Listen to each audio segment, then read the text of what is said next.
Our broski Paul has gone to prison.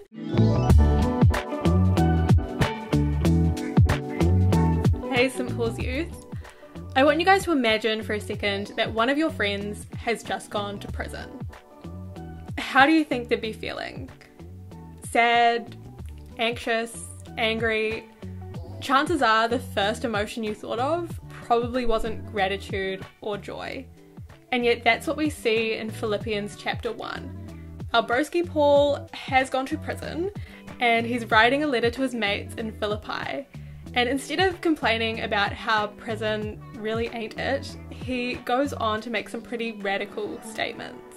In part 1, he gives thanks and praise for his friends, which I think is pretty cool because Paul's the one who's locked up and by himself, and yet he's still using the freedom that he has to pray for his friends.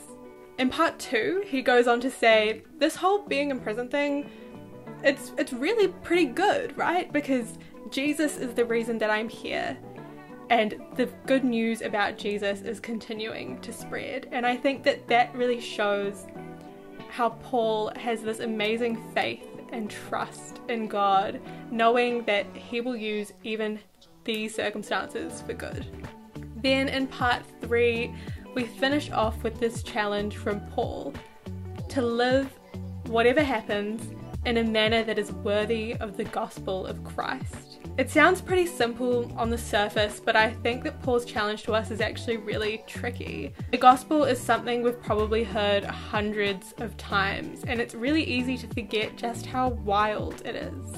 It's kind of like climate change. You know, we see all these world leaders meeting up at conferences to talk about the devastating impacts of climate on our Earth. Things like rising sea levels, extinction of species. These are effects we've been hearing about for years and years.